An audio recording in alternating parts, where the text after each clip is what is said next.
শুভেচ্ছা। দেশের সংবাদে স্বাগত জানাচ্ছি সুমাইয়া সাজ্জাদ। শুরুতেই সংবাদ শিরোনাম।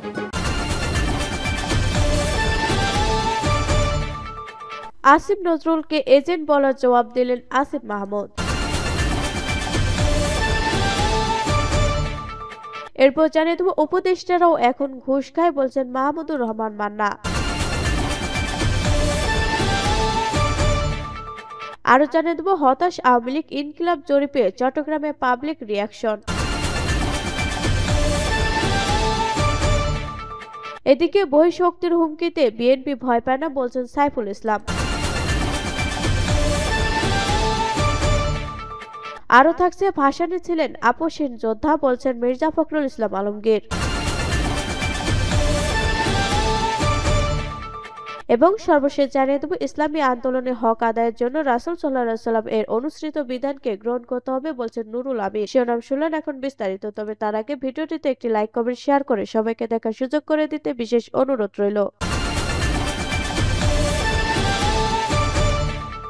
আসিফ নজরুলকে এজেন্ট বলার জবাব দিলেন আসিফ মাহমুদ। ঢাকা বিশ্ববিদ্যালয়ের ঢাবি অধ্যাপক ও অন্তর্বর্তী সরকারের আইন উপদেষ্টা আসিফ নজরুলকে নিয়ে সামাজিক যোগাযোগ মাধ্যমে প্রচারিত অপবাদের জবাব দিয়েছেন স্থানীয় সরকার, পল্লী উন্নয়ন ও সমবায় উপদেষ্টা এবং যুব ও ক্রীড়া উপদেষ্টা আসিফ মাহমুদ। গতকাল বুধবার রাতে নিজের ফেসবুক আইডিতে দেয়া এক পোস্টে তিনি এ প্রতিক্রিয়া জানান। পোস্টে আসিফ মাহমুদ লেখেন, যাকে এজেন্ট বলছেন, 2019 সাল থেকে আগ্রাসন বিরোধী লড়াই, সুশীল সমাজ কিংবা শিক্ষকদের মধ্যে তাকে সবচেয়ে বেশি পাশে পেয়েছে আমরা। আন্দোলনের অবদান স্বীকার করে তিনি বলেন, এনআরসি, সিএএ বিরোধী আন্দোলন, আরবার ফাহাদ হত্যার প্রতিবাদে আন্দোলন, আগ্রাসন বিরোধী কর্মসূচি থেকে যখন জেলে গেলাম, সব সময় আসিফ স্যার আমাদের পাশে দাঁড়িয়েছেন। আমরা ক্যাম্পাসে 15-20টা ছেলে মেয়ে আর আসিফ নজরুল স্যার। তিনি আরো লেখেন, সমালোচনা কিছু ম্যানার থাকা দরকার, যেটাকে গঠনমূলক সমালোচনা বলা হয়। এসব বিষয়ে কিছু বলতে চাইনি, কিন্তু এজেন্ট বলার পর আর চুপ থাকা গেল না। অবশ্য আপনাদের কনস্পিরেসি থিওরিতে আমাদের আন্দোলন প্রচালিত ছিল, যে আন্দোলনের পরবর্তীতে ফ্যাসিস্ট হাসিনার পতন হলো। অপপ্রচারকারীদের প্রতি আহ্বান জানিয়ে আসিফ মাহমুদ বলেন, আমরা এবার একটু কন্ট্রাকটিভ হই, না হলে এত ত্যাগের ফলে যে দেশ গড়ার স্বপ্ন আমরা দেখছি তা ভুলুণ্ঠিত হবে। এতটুকুই আহ্বান থাকবে। উল্লেখ্য, গত 29 নভেম্বর রাতে যুক্তরাষ্ট্র প্রবাসী বাংলাদেশি ইলিয়াস হোসেন এবং তার ইউটিউব চ্যানেলে পুলিশ আনসারের সমন্বয়ে গঠিত বাহিনী নিয়ে সশস্ত্র গেরিলা আক্রমণের পরিকল্পনা শিরোনামে একটি ভিডিও প্রচার করেন। তাতে আইন উপদেষ্টা আসিফ নজরুলের বিষয়ে সম্পৃক্ততা দাবি করেন তিনি, যা নিয়ে ব্যাপক আলোচনা সৃষ্টি হয়। নেটিজেনরা বিষয়টি নিয়ে বিভক্ত হয়ে পড়েছেন। উপদেষ্টারা এখন ঘুষ খায় বলছেন মাহমুদুর রহমান মান্না। উপদেষ্টারা কি ঘুষ খাচ্ছেন? অনলাইনে আয়োজিত আলোচনা অনুষ্ঠানে সাংবাদিক খালেদ মহিউদ্দিনের এমন প্রশ্নে নাগরিক ঐক্যের সভাপতি ও ডাকসু সাবেক ভিপি মাহমুদুর রহমান মান্না বলেন, কথা তো শুনি বাজারে, সত্যি যদি তারা এটা করে থাকে তাহলে তাদেরকে নিঃসন্দেহে সমালোচনার মুখে পড়তে হবে। তাছাড়া তিনি ডক্টর মোহাম্মদ ইউনূস যখন উপদেষ্টা নিয়োগ দিলেন তখন তো অনেকেই বিষয়টা নিয়ে প্রশ্ন তুলেছে। মাহমুদুর রহমান মান্না বলেন, ছাত্ররা আন্দোলন করলো বলে তাদেরকে ক্ষমতায় আনতে হবে, এইটা কোনো কথা না। দ্বিতীয় কথা হলো, তাদের যখন আনলেন তাদের গাইড করতেন, তা না করে তাদের হাতে ক্ষমতা দিয়ে দিলেন। তাদের তো লার্নিং এর পিরিয়ডটাই শেখা হলো না। এছাড়া তিনি ডক্টর মোহাম্মদ ইউনূসের রাজনীতিতে প্রবীণদের তুলনায় তরুণদের বেশি অন্তর্ভুক্তির ইচ্ছাকে কড়া ভাষায় সমালোচনা করেন। হতাশ আওয়ামী লীগ, ইনকিলাব জরিপে চট্টগ্রামে পাবলিক রিয়াকশন। পতিত স্বৈরাচার পলাতক হাসিনার দল আওয়ামী লীগের প্রতি দেশের সাধারণ মানুষের তীব্র ক্ষোভ, ঘৃণা ও ধিক্কারে পাহাড় জমে গেছে। এর ফলে আওয়ামী লীগের সর্বাত্মক গণ বয়কট করছে দেশের সাধারণ মানুষ, আর আওয়ামী লীগের শিবিরে নেমে এসেছে চরম হতাশা। ইনকিলাবের জনমত জরিপে তারই প্রস্তাব প্রতিফলন ঘটেছে। আগামী ত্রয়োদশ জাতীয় সংসদ নির্বাচনকে সামনে রেখে গত মঙ্গলবার দৈনিক ইনকিলাবে প্রকাশিত জরিপ নিয়ে বৃহত্তর চট্টগ্রাম অঞ্চলের সর্বস্তরের সাধারণ মানুষের মাঝে আলোচনা পর্যালোচনা অব্যাহত রয়েছে। বিশেষ করে জরিপে দেশের রাজনৈতিক দলগুলোর পক্ষে ভোটের জনসমর্থন কার কত, তাই আলোচনায় উঠে এসেছে।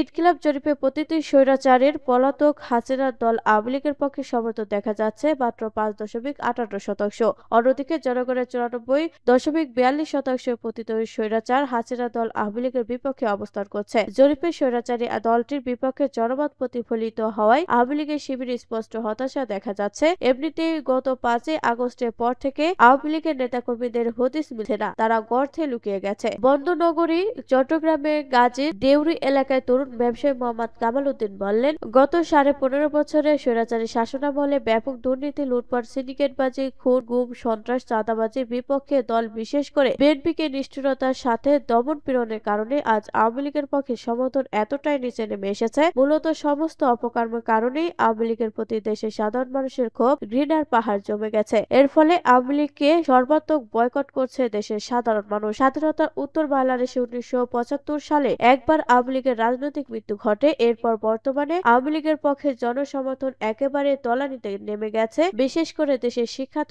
তরুণ প্রজন্মের মাঝে আওয়ামী লীগের পক্ষে সমর্থন এখন প্রায় শূন্যই কোঠায়। আগামী ত্রয়োদশ জাতীয় সংসদ নির্বাচনে আওয়ামী লীগের পক্ষে জনসমর্থন একেবারে তলানিতে নেমে যাবে। ইনকিলাবের জনমত জরিপ অনুযায়ী তারই বাস্তব অবস্থা প্রতিফলিত হয়েছে। অন্যদিকে দেশের জাতীয়তাবাদী ও ইসলামী আদর্শের ধারণবাহক রাজনৈতিক দল ও শক্তিগুলোর পক্ষে জনগণের নির্কুল সমর্থনই বাস্তব প্রতিফলন ঘটেছে ইনকিলাব জরিপে। বহিঃশক্তির হুমকিকে বিএনপি ভয় পায় না বলছেন সাইফুল ইসলাম। ঢাকা মহানগর দক্ষিণ বিএনপি যুগ্ম আহ্বায়ক আনম সাইফুল ইসলাম বলেছেন, পতিত আওয়ামী লীগ স্বৈরশাসক জনবিচ্ছিন্ন ছিল, তাই তারা প্রভু রাষ্ট্রকে সন্তুষ্টি রেখে ভোটার ভিড় নির্বাচন করে জোর করে ক্ষমতায় আঁকড়ে রেখেছিল। কিন্তু বিএনপি জনমানুষের দল, জনগণ পাশে থাকলে আমরা বহিঃশক্তির কোনো হুমকি ধমকিতে ভয় পাই না। জনগণের বিএনপি শক্তি। বুধবার বিকেলে রাজধানীর শ্যামপুরের 51তম ওয়ার্ডের দায়গঞ্জ চৌরাস্তা সংলগ্ন পার্ক গ্যান্ডারিয়ায় 31 দফার আলোকে স্বনির্ভর বাংলাদেশ শীর্ষক এক আলোচনা সভায় তিনি এসব কথা বলেন। সাইফুল ইসলাম বলেন, ভারত ও আওয়ামী লীগ উভয় বন্ধুহীন। ভারতের যেমন কোনো বন্ধু রাষ্ট্র নেই, তেমনি আওয়ামী লীগের এদেশের কোনো বন্ধু নেই। ভারত যেমন তার প্রতিবেশী রাষ্ট্রগুলোকে তাদের দাসে পরিণত করতে চায়, আওয়ামী লীগও দেশের জনগণকে তাদের দাসে পরিণত করছিল। ছাত্র জনতা হাজারো রক্তের বিনিময়ে বাংলাদেশ দাস মুক্ত হয়েছে। তিনি বলেন, ভূ রাজনীতি এত সহজ হিসেব নয়। ভারত যদি মনে করে বাংলাদেশের গলা চেপে ধরবে, তাহলে অন্য প্রতিবেশী রাষ্ট্রতে তখন চুপ করে বসে থাকবে, তা ভাবার কোনো সুযোগ নেই। 51 নম্বর ওয়ার্ড বিএনপির সভাপতি ইমতিয়াজ আহমেদের সভাপতিত্বে সভায় স্থানীয় বিএনপি নেতা সানাউল্লাহ সানু, মফিকুল ইসলাম বাবু, মমিন মিয়া সহ এলাকায় ব্যবসায়ী, বিভিন্ন মসজিদের ইমাম এবং গণমান্য ব্যক্তিরা অংশ নেন। ভাসানী ছিলেন আপসহীন যোদ্ধা বলছেন মির্জা ফখরুল ইসলাম আলমগীর। মৌলানা ভাসানীর আদর্শে উজ্জীবিত হয়ে দেশ ও জাতির কল্যাণে আত্মনিবেদিত হওয়ার জন্য সবার প্রতি আহ্বান জানিয়েছেন বিএনপির মহাসচিব মির্জা ফখরুল ইসলাম আলমগীর। তিনি বলেন, মজলুম জননেতা মৌলানা আব্দুল হামিদ খান ভাসানীর জন্মবার্ষিকী উপলক্ষে এক বাণীতে আজ এই আহ্বান জানান মির্জা ফখরুল ইসলাম আলমগীর। মজলুম জননেতা মৌলানা আব্দুল হামিদ খান ভাসানীর জন্মবার্ষিকী উপলক্ষে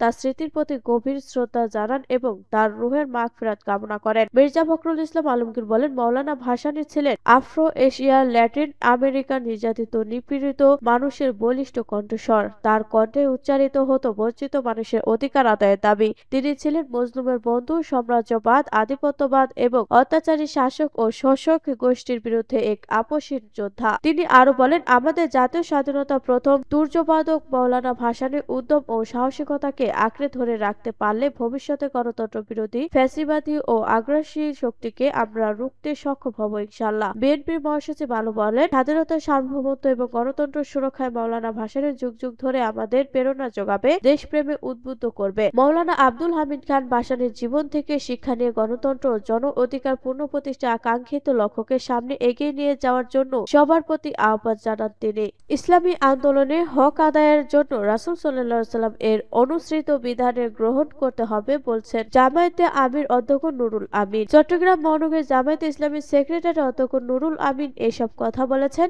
ইসলামী আন্দোলনের প্রকৃত হক আদায়ের জন্য নিজেদেরকে রাসূল সাল্লাল্লাহু আলাইহি ওয়াসাল্লাম এর অনুসৃত বিধানকে গ্রহণ করতে হবে। তদানুযায়ী সাহাবায়ে কেরাম, সালফে সালেহউদ্দিন প্রক্রিয়া অনুযায়ী নিজেদের গঠন করতে হবে। মঙ্গলবার জামায়াতে ইসলামী 4 নম্বর চান্দগাঁও প্রশাসনিক ওয়ার্ডের উদ্যোগে অনুষ্ঠিত বার্ষিক কুরুক সমাবেশের প্রধান অতিথি বক্তব্যে তিনি এসব কথা বলেন। অধ্যক্ষ নুরুল আমিন বলেন, বিগত 18 বছর বাংলাদেশ স্বৈরশাসনের কবলে ছিল, যার সর্বত্র পরিপূর্ণ ছিল খুন, গুম, দুর্নীতি, লুটতরাজ, ব্যাংক দখল, শেয়ার বাজার কেলেঙ্কারি, বিরোধীর মতো দমনের আয়নাঘর। বর্তমান সময়কে কাজে লাগে ব্যাপক দাওয়াতি কাজের মাধ্যমে একটি কল্যাণ রাষ্ট্রের ধারণা মানুষের কাছে পৌঁছে দিতে হবে, যে রাষ্ট্র ন্যায় ও ইনসাফের ভিত্তিতে প্রচালিত হবে। ওয়ার্ড আমির মোহাম্মদ ওমর গনির সভাপতিত্বে ও সেক্রেটারি হাফেজ আব্দুল আজিজ মোহাম্মদ সোয়াইবের সঞ্চালনা সমাবেশে বিশেষ অতিথি ছিলেন মহানগর মজলিসের শুরা সদস্য ও চন্দ্রগাঁও থানা জামায়াতে আমির মোহাম্মদ ইসমাইল।